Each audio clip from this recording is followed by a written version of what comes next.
Então hoje, irmãos, pastor Enoque, sem saber, mas o Espírito Santo sabia, a nossa transição hoje é justamente, segundo Crônicas 20, quando o povo teve essa experiência com Deus, de em vez de usar as espadas, usar os instrumentos e as vozes. Eu acho que o Renatinho estava lá, porque, irmãos, quando eles começaram a louvar, quando eles começaram a adorar, a Bíblia diz que Deus interviu. Eu quero que você me aponte uma pessoa na sua existência que tenha recebido uma visitação de Deus através da murmuração.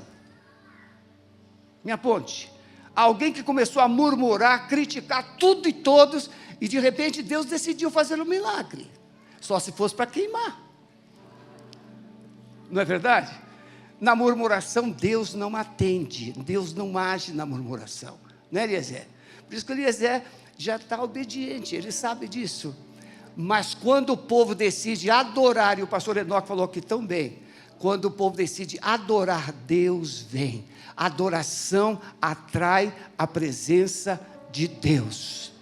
Adoração e lágrimas atrai a presença de Deus. Então hoje nós vamos transicionar essa parte do rei Josafá para o rei Joás. Tem dois reis no meio dessa história, que é o filho de Josafá, Jorão, e o filho de Jorão, Acasias.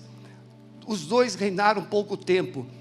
Você gostaria, no dia da sua sepultura, no dia do seu sepultamento, alguém colocasse assim lá no epitáfio: não deixou saudades?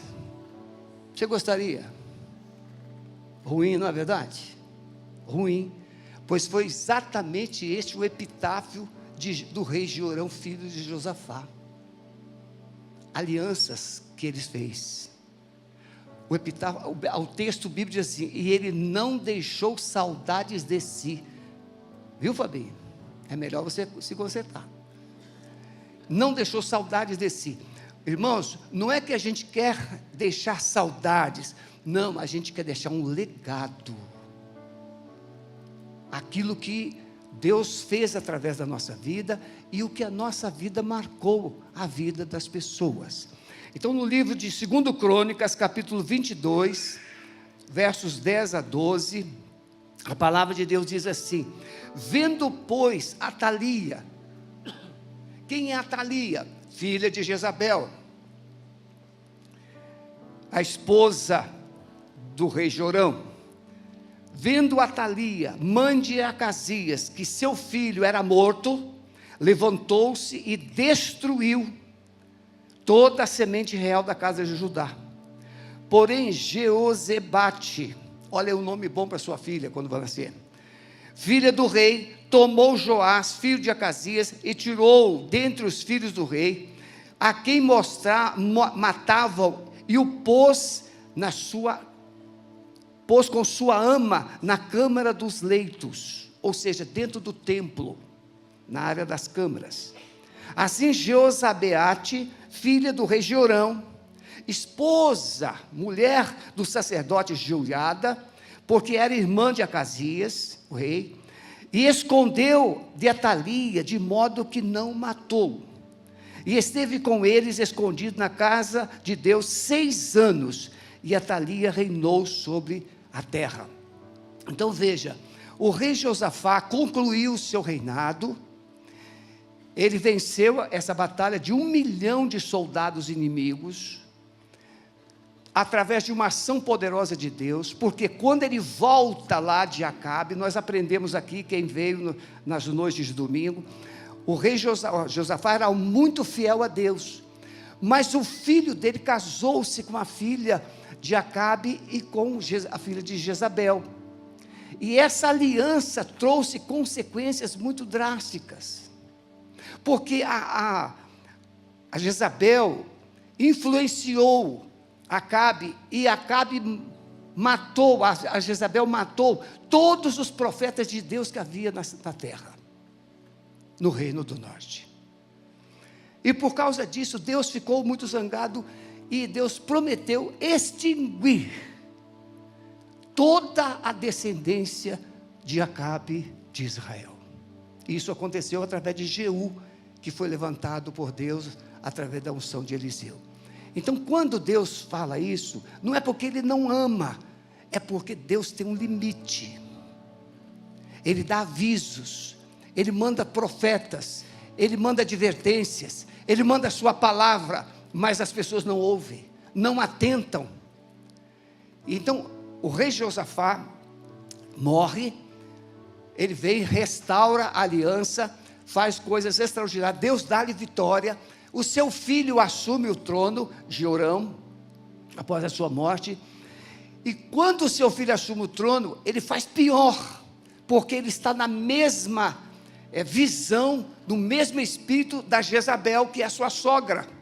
Hoje de manhã nós falamos aqui, que a sogra muitas vezes quer ajudar, ou quer se intrometer na vida da nora. Quem aqui é sogra? Levante a mão.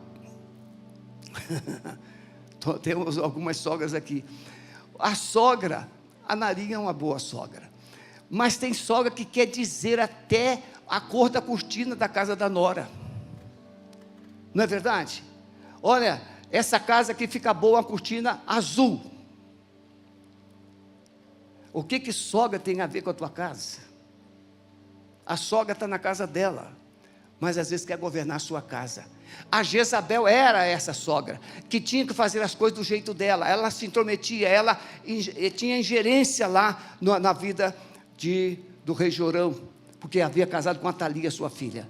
E quando Jorão assume, irmãos, Deus manda o profeta falar com ele, que ele iria morrer, que Deus colocaria nele uma enfermidade.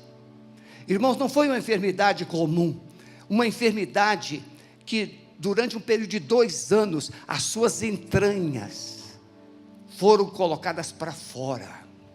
Ele morreu aos poucos. A Bíblia diz que ele morreu de uma doença terrível. A Bíblia não fala qual é a doença, né, doutor Breno? Coisa terrível. Doutor Breno é geriátrico, então ele trabalha com idosos. Os idosos, eu estou caminhando para lá.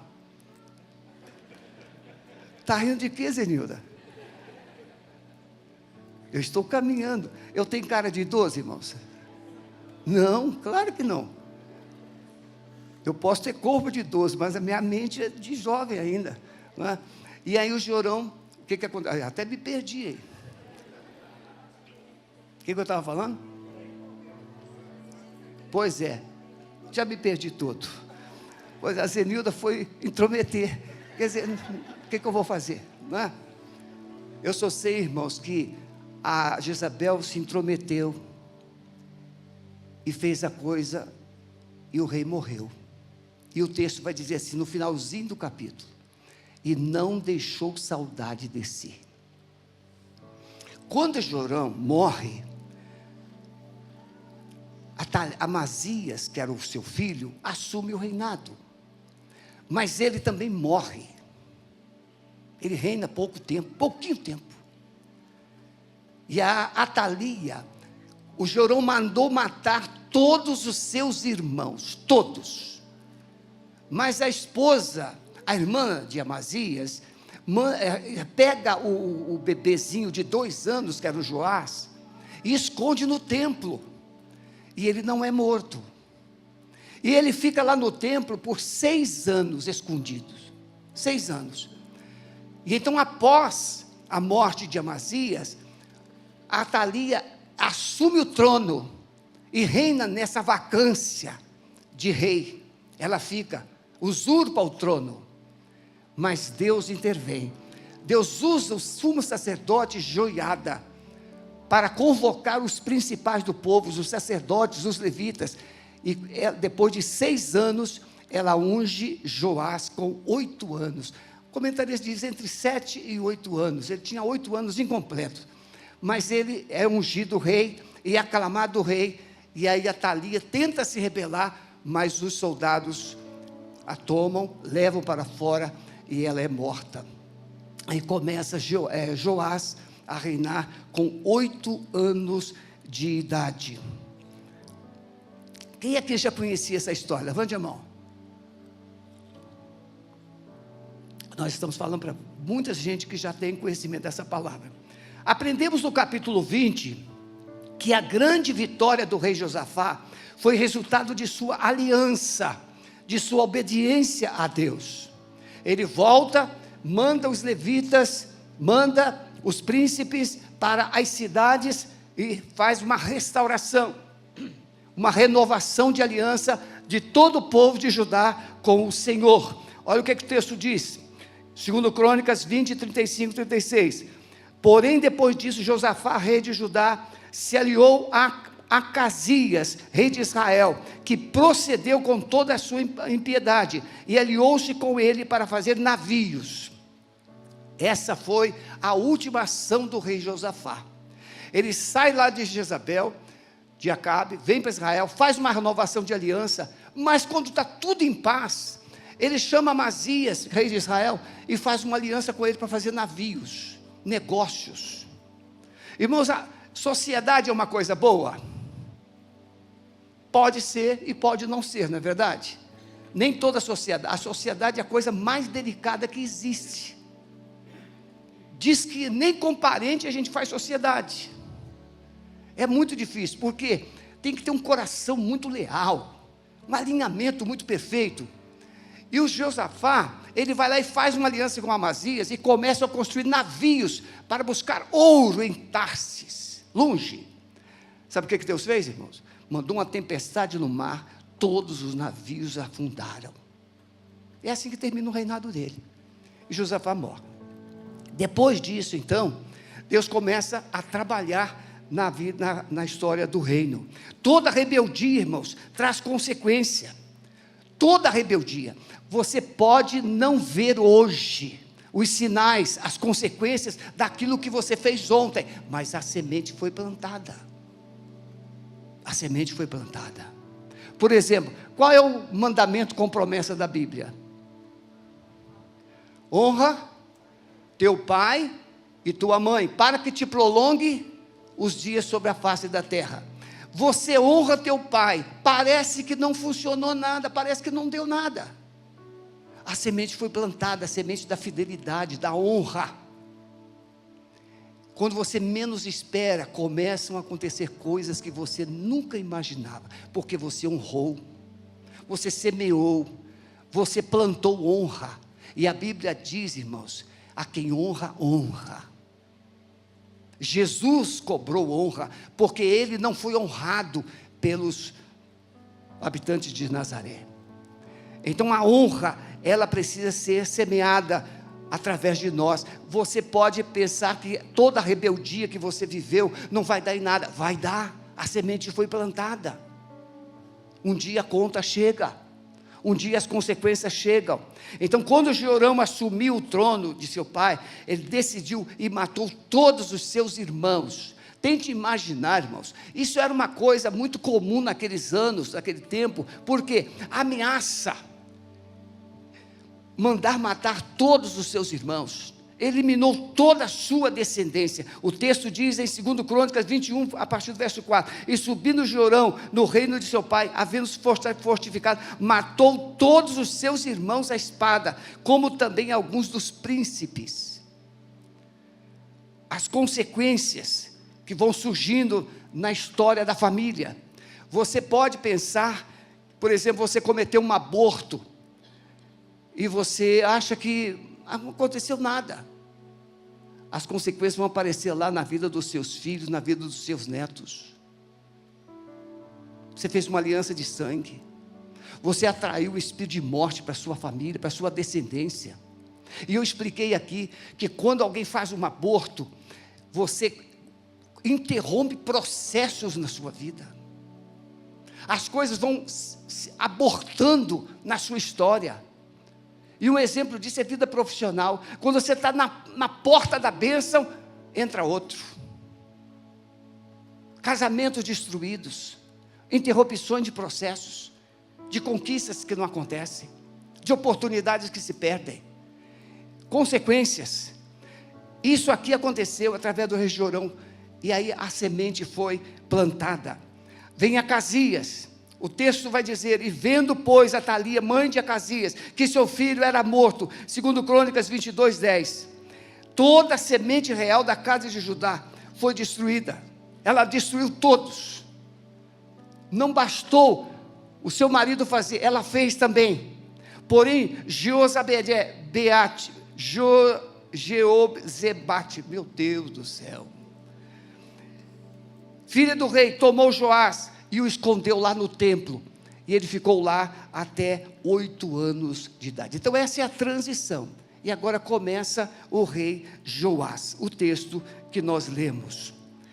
Vamos aprender a primeira lição, entender que diante do caos, da infidelidade a Deus, a graça se manifesta, levantando um remanescente. Veja como que Deus é bom, meus irmãos. Essa desgraceira toda na família. Jorão aprende com Jezabel e Acabe.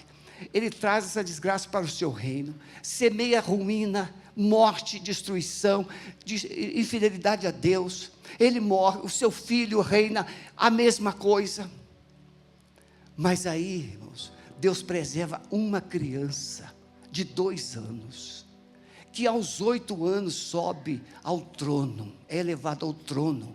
E quando ela chega ao trono, irmãos, essa criança tem um mentor. E eu quero que você entenda que o coração ou o propósito dessa palavra é a importância de você ter um discipulador, a importância de você ter um mentor, a importância de você ter alguém a quem prestar contas.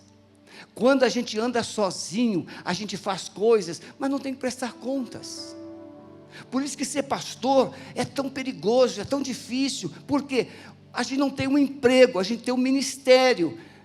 O pastor, ele controla a sua agenda, ele controla o seu horário, ele controla tudo. Então é perigoso. Se ele não tiver uma mentalidade cheia do Espírito Santo, ele vai fracassar. Você chega lá no seu emprego, se você chegar atrasado 1 dia, 2 dias, 1 semana, você recebe uma advertência, e depois você pode ser demitido por justa causa. Mas o pastor não. Então, o líder precisa de um mentor, alguém que ele possa prestar contas. Vamos aprender isso com o rei Joás. Essa visão. Quem era o mentor do rei Joás? O sumo sacerdote Joiada, que o salvou. A sua esposa havia salvado o menino, o rei, e o rei então cuidou. O que é que o sacerdote Joiada ensinou o rei Joás de 2 a 8 anos, pastor Miguel? O que é que esse menino recebeu? Morando no templo, nas mãos de uma mulher maravilhosa que temia Deus, nas mãos de um rei, de um sacerdote que temia Deus, que amava o Senhor. Essa criança foi criada no temor do Senhor. E o que essa criança faz? Quando ela começa a reinar, ela tem uma visão de cuidar da casa do Senhor, porque ela foi criada na casa do Senhor. Ela amava as coisas do Senhor. Pastor Marcelo sempre fala aqui no dia da apresentação das crianças ou de bebês, ensina o menino no caminho. Quando uma criança cresce na casa do Senhor, quando uma criança cresce nos princípios do Senhor, quando uma criança cresce debaixo dos ensinos da palavra do Senhor, essa criança tem tudo para fazer as melhores escolhas. As melhores escolhas. Nós temos crianças aqui no flock, pequeninas, que já oram, que ministram, que falam de Jesus. Então vamos aprender, irmãos. Aí Deus levanta o quê? A graça de Deus vem, e essa graça significa um favor de Deus, um livramento de Deus, uma salvação de Deus em favor do seu povo. Deus salva um menino para salvar a sua nação, para salvar o seu povo. Deus nunca dorme, nós cantamos aqui, mesmo diante do caos. Salmo 128 diz que Deus trabalha enquanto a gente dorme. Deus trabalha. A gente está dormindo e Deus está despertando pessoas às vezes fora, longe de nós. No dia seguinte a gente recebe um telefonema. No dia seguinte a gente recebe uma mensagem de WhatsApp. No dia seguinte às vezes cai um Pix na sua conta. No dia seguinte você recebe uma visita. Deus está trabalhando. Você está hoje incomodado, preocupado, angustiado, mas Deus está trabalhando. Ele está agindo, Ele não dorme.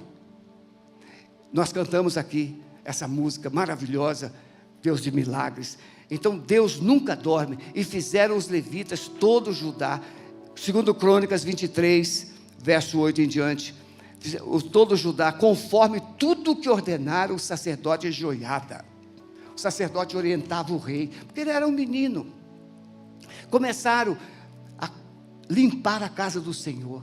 Naquele tempo, irmãos, não era como hoje, que as pessoas chegavam, sentavam cada um no seu lugar, e vamos fazer um culto. Não, irmãos, naquele tempo existia um ritual, existia toda uma cerimônia. Os animais eram trazidos, entregues aos sacerdotes. Esses animais eram lavados, eram purificados, eram consagrados, depois eram sacrificados, e ali se fazia uma grande festa, um churrascão. Uma parte do sacrifício separava para os sacerdotes, para os levitas, a outra parte era queimada, e depois fazia uma festa, aquele churrascão para o povo, muitos animais sacrificados. Era essa a liturgia. Mas quando Deus era tirado do culto, esses sacrifícios, irmãos, eram feitos para quem? Para Baal. Baal significa Deus do monturo. O que é monturo? Lixo. Deus do fogo, Deus da água, Deus da fertilidade. Mas eram nomes ou cognomes que se davam a Baal, porque assim o povo cria que Baal iria fazer prosperar. E então Deus ficou fora.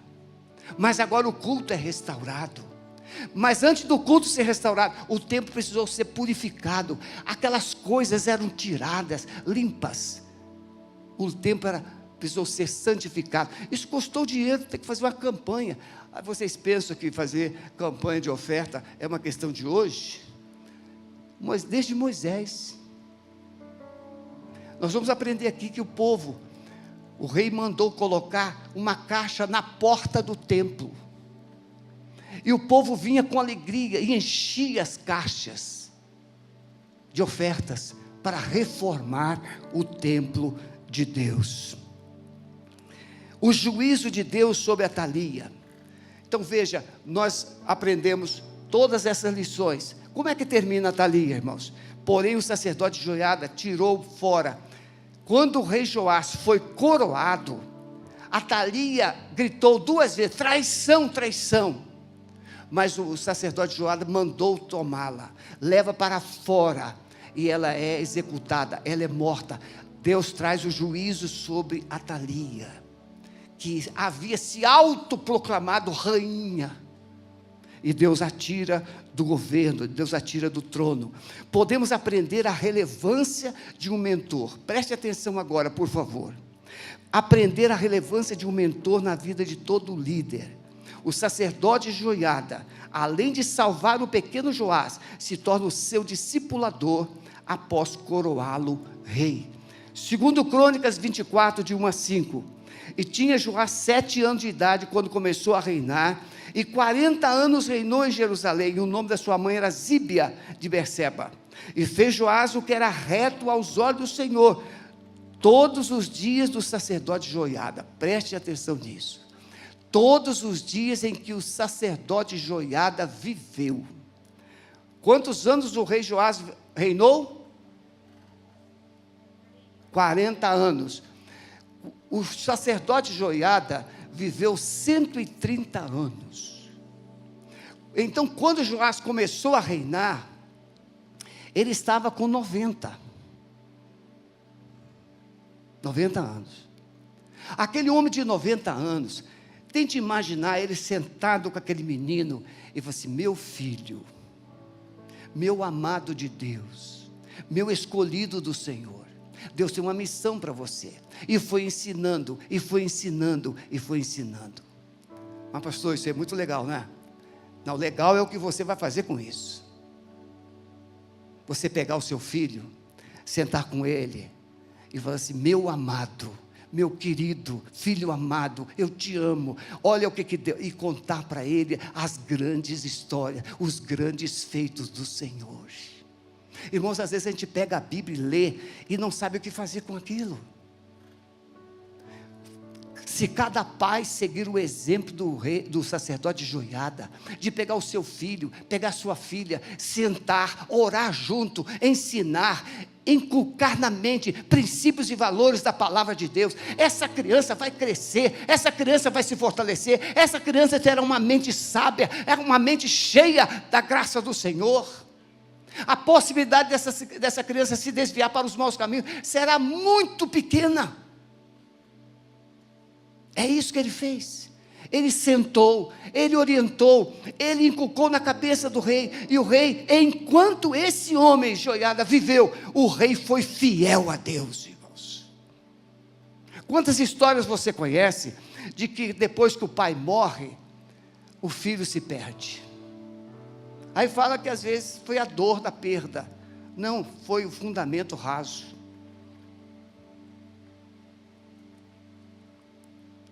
Princípios e valores. Tinha Joás então 7 anos, verso 4, e sucedeu depois disso que veio ao coração de Joás renovar. Por que que ele entendeu que deveria renovar? Porque o sacerdote ensinava o valor da casa do Senhor.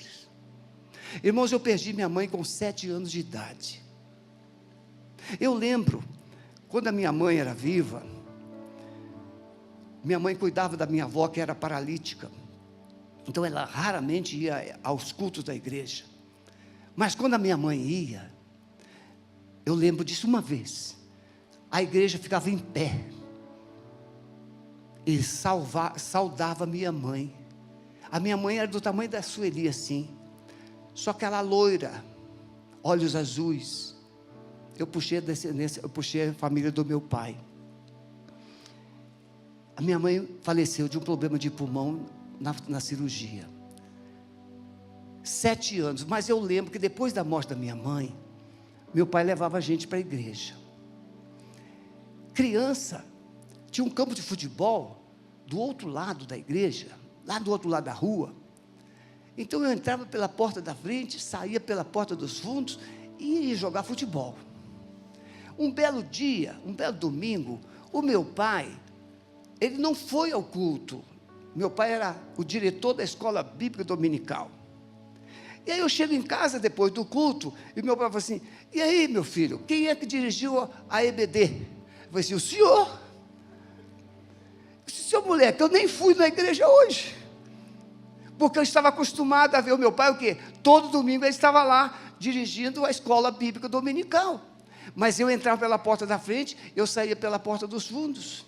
A ausência da mãe. Quanta coisa se perde, irmãos. Pela graça de Deus, ele me alcançou aos 22 anos. Deus teve muita compaixão de mim. Ele me tirou. Mas Joás não, ele foi salvo. Ele foi salvo. Quem aqui tem filho sabe. Você que tem 2 filhas lindas, é melhor você começar a orar e jejuar. Então quem tem filho sabe o cuidado nesses dias que nós estamos vivendo hoje. Quando temos uma aliança com Deus, nossas prioridades sempre serão de agradar a Deus, honrando de todo o coração. 2 Crônicas 24, 8. E deu o rei ordem, e fizeram uma arca, e puseram fora a porta da casa do Senhor, e publicou-se em Judá e em Jerusalém, e trouxeram ao Senhor oferta que Moisés, servo de Deus, havia imposto a Israel no deserto. Então todos os príncipes e todo o povo se alegraram, e trouxeram a oferta, e a lançaram na arca, até que acabaram a obra. Quem está aqui que esteve durante a construção desse templo? Quem esteve aqui da construção? Olha, uma boa parte, não é? Bons irmãos. Foi fácil, irmãos? Foi fácil? Foi maravilhoso, mas não foi fácil. Eu lembro que nós estávamos aqui numa tenda. Quem aqui frequentou a tenda? Olha, pouquíssimas pessoas. A tenda, irmãos, a tenda não é para nós. Deserto não é para nós. Você está pensando, varão, de cantar na tenda e não poder bater palmas? de não poder ter bateria, de não poder ter guitarra, nada, só tínhamos um violão, e nós batíamos palmas assim, e quando bati, nós chorávamos, porque a gente queria gritar, a gente queria celebrar, a gente queria bater palma, cantar aquela música animada, não podia, a gente chorava no culto. Dias difíceis, mas nos dias difíceis é que Deus faz os milagres. Um dia, o pastor José Soares estava pregando no aniversário da igreja, 11h40 da manhã, nunca esqueço isso, e o pastor Soares tem uma voz muito forte, uma voz possante, e ele falava, um vizinho aqui, abre a janela, 11h40 da manhã, cala a boca que eu quero dormir. Irmãos, aquilo levou a gente para o chão, de choro. Nós trouxemos a igreja, aqui estava só essa laje, cheia de madeira, tinha uma passagem ali, a gente botou a igreja ali, melhoramos a passagem, trouxemos a igreja toda para cá, no culto, aquele culto de domingo pela manhã, e a gente chorou aqui, a gente cantou aqui, a gente orou aqui, falou assim, Senhor, nos faça um milagre. E nós tínhamos um sonho de, em um ano, a gente fazer esse subsolo, e a gente se reunir, o culto no subsolo. Deus falou assim, não fiz, vocês não são tatus, vocês são filhos. E Deus fez um milagre, esse templo, do jeito que está aqui, com exceção do carpê, ele foi construído em 1 ano e 4 meses, com subsolo e tudo. De onde vieram os recursos? Dos membros da igreja. Deus não precisa de dinheiro do governo, Deus não precisa de dinheiro das pessoas de fora, o dinheiro está conosco, mas a misericórdia de Deus vai trabalhando. Irmãos, não é rico que sustenta, é a unidade, um pouquinho de cada um, e Deus fez uma obra linda. Na véspera da inauguração, esse templo aqui estava cheio de andames de ferro, porque estava instalando, não é Daniel? Daniel ajudou, a parte elétrica, instalando ali, os últimos detalhes da parte elétrica, ventilação, o teto, o rebaixamento, mas isso foi na sexta. No sábado, irmãos, os irmãos trabalharam aqui da sexta-feira, 10 horas da noite, até as 4 da manhã, para limpar tudo, e no sábado, 12 de dezembro de 2012, nós inauguramos esse templo, lotado, para a glória de Deus. Agora, sabe por que Deus fez isso? Porque houve unidade, houve uma aliança, houve fidelidade, houve compromisso, e Deus fez a obra. Da mesma forma aqui, irmãos, Joás assume o trono, havia uma sujeira, infidelidade, urgia, ele manda limpar tudo, consagra o povo, renova a aliança com Deus, ensina a palavra e faz uma campanha. As pessoas vinham e entregavam suas ofertas para renovar, restaurar o templo do Senhor. Eu posso ouvir um amém, pelo amor de Deus? Então, irmãos, você pode fazer parte disso. Segunda coisa que nós precisamos aprender: considerar as bênçãos provenientes da aliança. Fazer uma aliança não é difícil, não. É só colocar um anel no dedo, pronto. Então, uma aliança, estou com você até a morte. Só que a morte chega subitamente, a aliança é tirada. Mas essa aliança aqui não. Olha o que a palavra diz, 2 Crônicas 23, 21. E todo o povo da terra se alegrou, e a cidade ficou em paz, depois que Atalia foi morta. Uma pessoa, irmãos, canaliza o sofrimento e confusão para toda uma família, toda uma igreja, toda uma cidade. Não sei se vocês lembram, haviam 2 famílias, talvez aqui o Averson e quem na região lá do Nordeste, 2 famílias que guerreavam entre si naquela região do Nordeste. Eu não tenho uma lembrança exata, que havia mortes de um lado, morte de outro, morte de um lado, morte de outro, matava aqui, morria gente lá, matava lá, morria gente aqui, até que um dia as 2 famílias se reuniram para tentar fazer um acordo de paz. porque estavam perdendo todos os descendentes. Mas não durava muito. Por quê? Porque era uma paz apenas de palavra, não tinha um fundamento, não tinha um princípio, não tinha um valor. Aqui não. Remove primeiro, irmãos, uma aliança com Deus não se faz simplesmente em cima de entulhos, em cima de feridas, em cima de pecados. Primeiro a gente remove o pecado. Olha a aliança de Deus conosco. Ele manda Jesus, é o próprio Deus que vem, se torna carne, Ele vai naquela cruz, e Ele remove os nossos pecados, e Ele então faz uma aliança conosco. A aliança de Deus conosco custou tudo que Ele tinha. E às vezes a gente quer uma aliança com Deus só de verbo, de boca para fora. Não, irmãos. Precisamos remover as coisas imundas da nossa vida, remover pensamentos impuros, remover alianças erradas que nós fizemos. Por exemplo, uma vez uma pessoa me perguntou assim: pastor, se eu ganhar na loteria, o senhor vai aceitar o dízimo? Olha que pergunta indecente. Eu falei assim: olha, meu irmão, se você dizimar sem eu saber, eu sou inocente. Mas se você me disser que esse dinheiro veio do jogo, eu não quero. Mas e se for 1 milhão? Eu falei assim: eu não quero. Se você falar para mim. Por quê, irmãos? Porque você pode me oferecer 1 milhão, 10 milhões. Não vai trazer paz nem solução, irmãos. É só ilusão. Tem muita gente oferecendo mundos e fundos, mas você fica sem mundos e sem fundos. A igreja não precisa de dinheiro de jogos, a igreja não precisa de dinheiro de corrupção, a igreja precisa de trabalho, a igreja precisa de gente que trabalha com suor e lágrimas, aquilo que é ganho com dedicação. Então, considerar aliança com Deus, paz no reino. O propósito do cronista, veja, livro de crônica nós temos ensinado, foi escrito para você entender que as histórias do povo de Israel, os feitos poderosos de Deus foram feitos para que você tivesse o quê? Temor, e aprendesse a seguir os exemplos do povo de Deus. Irmãos, eu nem vi hoje, a hora voou, meu Deus, passou. Temos que parar aqui. Podemos parar? Vou terminar aqui, irmãos, sim.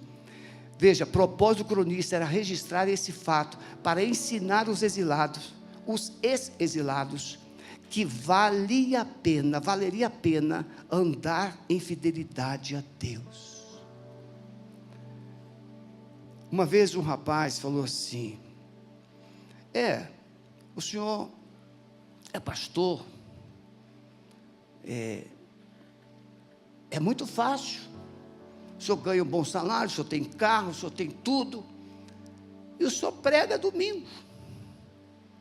Eu falei assim: faz o seguinte, vamos fazer um acordo aqui, vem caminhar comigo durante 30 dias, você vai ficar na porta do meu gabinete, não dá para ficar dentro do gabinete porque é sigilo, mas você vai ficar na porta do meu gabinete, ver quantas pessoas eu atendo, eu vou fazer visita, você vai comigo para o hospital, eu vou estudar os sermões, você vai ficar do meu lado, para ver quantas horas a gente leva para preparar o sermão, e fui mostrando para ele, como é a vida de pastor, você vai participar, aí fui mostrando para ele, claro que não dá para a pessoa acompanhar, vamos participar das reuniões, com a diretoria, reuniões de líderes, no final de um mês, você me diz se isso é moleza ou se não é. Aí ele ficou quieto. Porque muitas vezes você vê o pastor aqui, no domingo pregando, mas você não sabe o que acontece na vida do pastor de segunda a sábado. As situações, os contextos que ele tem que se lidar. As alianças, irmãos. Essa aliança, eu quero que você guarde isso hoje, pelo menos isso hoje. Vale a pena andar em fidelidade a Deus. Por exemplo, quando a gente acorda para orar, bem cedo, eu não sei que você estaria aqui, eu não sei quem virá no culto, mas Deus sabe, eu não sei. Quer ver um exemplo? Vou terminar com isso. Preparei um sermão sobre Nicodemos, capítulo 3 do Evangelho de João. Preparei aquele sermão mostrando o valor e o poder do Evangelho. Mas aí Deus não me inspirou para pregar. Deixei o sermão lá guardado, está no iPad. Passou um mês, passou 2 meses, 3 meses, 4 meses, 6 meses. Bela semana veio Nicodemos. Vou pregar esse sermão domingo de manhã. Então, estudei o sermão de novo. Naquele domingo de manhã, eu preguei. No final do culto da manhã, veio uma irmã, estava ali, ela veio assim: pastor, a minha mãe quer que o senhor vá lá orar por ela, que ela quer entregar sua vida a Jesus. Ah, é? É a primeira vez que ela vem na igreja, ela tem 96 anos. Você está entendendo? Deus me levou a preparar um sermão, para eu pregar 6 meses depois, e Ele trouxe aquela vovozinha, naquele culto, especialmente para ouvir sobre o novo nascimento, e aquela vovozinha entregou sua vida a Jesus. É assim, quando você faz aliança com Deus, Deus começa a te dar visão, discernimento, para você aconselhar sua filha, seu filho, sua família. Deus te dá sabedoria para você não pisar em falso lá fora. Deus vai guardar a sua casa, como Ele diz no Salmo 124, se o Senhor não guardar a casa, em vão vigia o sentinela. Deus guarda, Deus abençoa. Feche os seus olhos, por favor. Pense comigo agora. Você pode ter vindo aqui e pensar que não vale a pena fazer uma aliança com Deus, mas vale a pena. O rei Joás prosperou, e prosperou muito. Deus quer trazer uma marca sobre você. Deus quer restaurar a sua história. Deus quer renovar totalmente a sua vida. Quer te dar uma identidade nova. Quer abrir caminhos para você. Mas você precisa escolher: eu quero fazer uma aliança com Deus.